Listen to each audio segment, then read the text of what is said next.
यह कहानी रिया की है। रिया 10 साल की बच्ची है। उसके माता पिता को गुजरे हुए 2 वर्ष हो गए थे। वह अपने चाचा चाची के साथ रहती थी। रिया की चाची बड़ा ही कठोर व्यवहार करती थी। वहीं उसके चाचा थे, बड़ा प्यार करते थे। कहते हैं ना पत्नी के आगे किसकी चलती है। मैंने एक बार कह दिया ना, रिया स्कूल नहीं जाएगी तो नहीं जाएगी, समझे आप?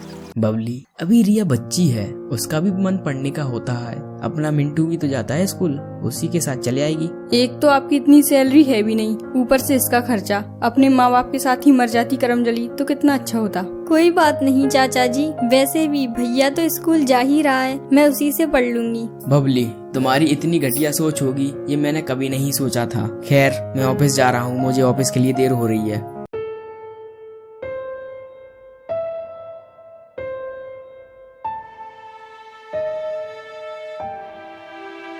अब तो तुझे अच्छा लग रहा होगा करमजली, हमारे घर में कलेश करवा कर। जा चुपचाप से बाहर रखे हैं बर्तन, उनको साफ कर ले। अब 2 दिन तुझको खाना नहीं दूंगी, तभी तेरी अकल ठिकाने आएगी। बढ़िया ही स्कूल जाने वाली। जी चाची जी।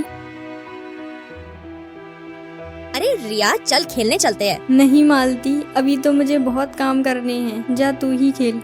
ये काम तो तेरी चाची भी कर सकती है, तू खेलने चल। मालती, तेरी तरह मेरी माँ नहीं है, इसलिए ये सब मुझे ही करना पड़ता है।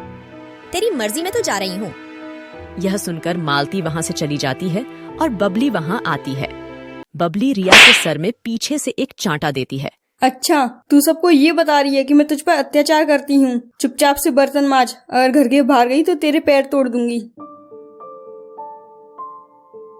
चाची, मैंने बर्तन मांज दिए हैं, मुझे बहुत जोर से भूख लगी है, कुछ खाने को हो तो दे दो। नहीं, कुछ नहीं है खाने को, रात के चावल हैं, वही जाकर खा ले। पर चाची, रात के चावल तो घुस गए। हाँ, तो तेरे लिए तरह तरह के पकवान कहाँ से बना दूं? जा चुपचाप से खा ले।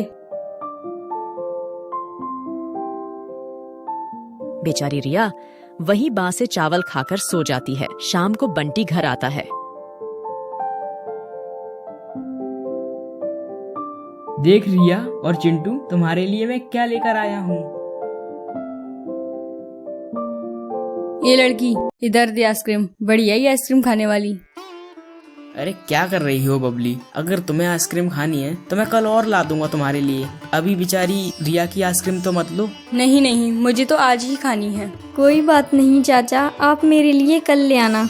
ठीक है बेटा, मैं तुम्हारे लिए कल ले आऊंगा। तुमने खाना खाया आज? नहीं चाचा, अभी नहीं खाया। कोई बात नहीं, अभी मैं परस का लेकर आता हूँ, अपन दोनों साथ में बैठ के खाएंगे, ठीक है?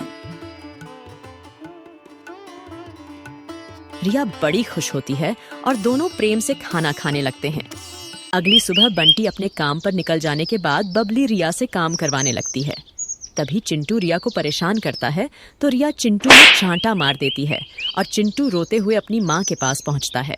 करमजली नालायक, तूने मेरे बच्चे पे हाथ उठाया। रुक, तुझे अभी बताती हूँ। आज तेरा इस घर में आखिरी दिन होगा। रुक तू। नहीं, तू लातों का भूत है, तू बात नहीं मानेगी। रुक जा, तुझे अभी बताती हूँ। रिया को बबली बहुत मारती है और घर के बाहर निकाल देती है।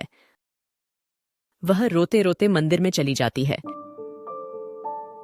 क्या हुआ बेटा, क्यों रो रही हो? बाबा, मेरे इस दुनिया में कोई भी नहीं है, सब मुझे मारते हैं और कोई भी मुझे प्यार नहीं करता। बेटा, ये शिव जी है ना, इनके होते हुए कोई अनाथ नहीं हो सकता। यही तुम्हारे भाई बहन माता पिता हैं। बेटा, तुम इन्हें जिस रूप से बुलाओगी वही रूप में ये आएंगे। ये लो बेटा पुष्प, इन पे चढ़ा दो। वह रोते रोते मंदिर में चली जाती है।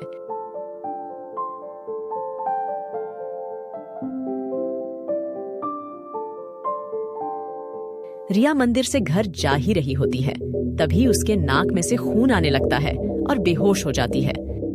रिया देखो बेटा, मैं तुम्हारे लिए आज आइसक्रीम लेकर आया हूँ। रिया, रिया बेटा, कहाँ हो तुम? अरे बबली, तुमने क्या रिया को देखा?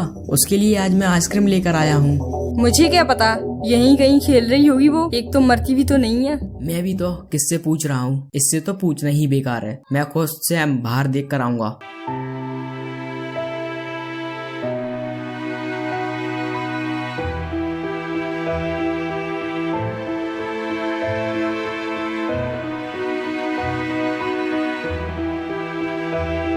अरे रिया बेटा, रिया आंखें खोलो बेटा। रिया, रिया बेटा आंखें खोलो, क्या हुआ तुम्हें?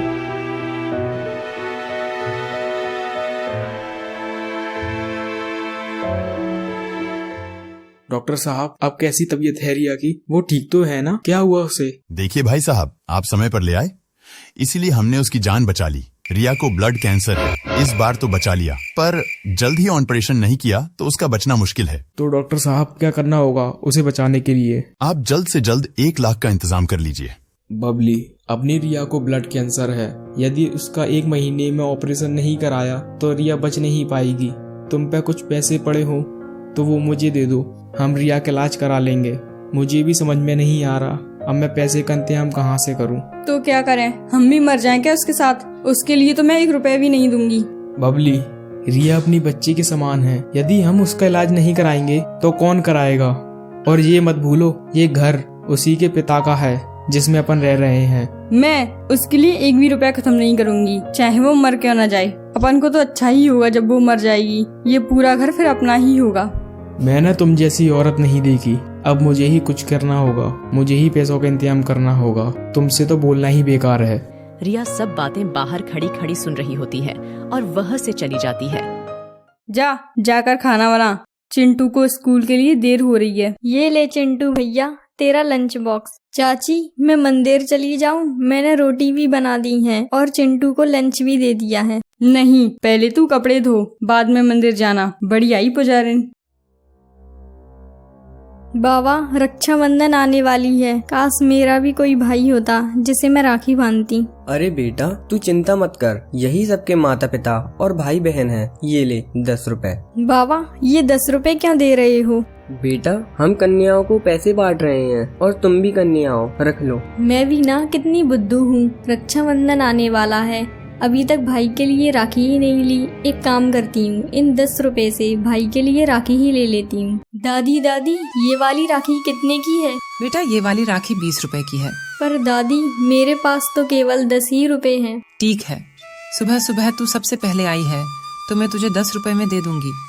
आ गई महारानी, घर का इतना सारा काम पड़ा है, क्या तेरा बाप करेगा? चल जल्दी से काम कर।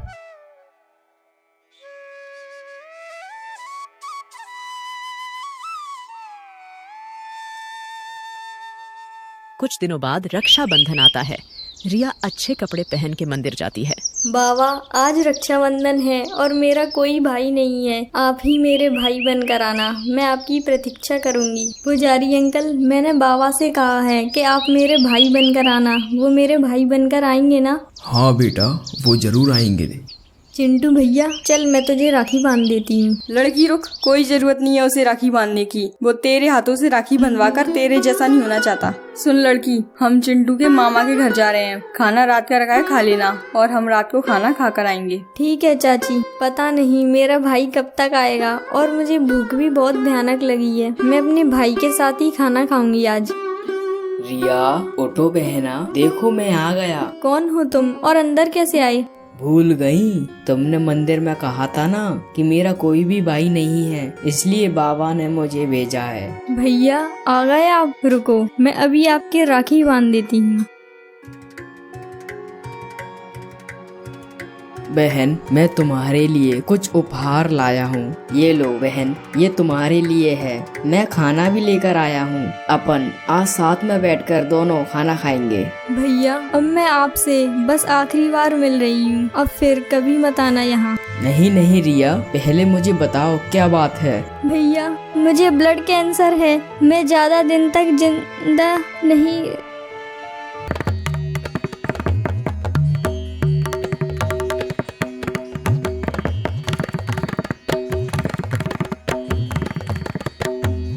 रिया क्या तुम मेरे साथ मेरे घर चलोगी? वहाँ मैं तुम्हारा ख्याल अच्छे से रख पाऊंगा। मेरी भी वहाँ कोई बहन नहीं है। तुम्हारे साथ चलूंगी, जहाँ तुम वहीं मैं रहूंगी।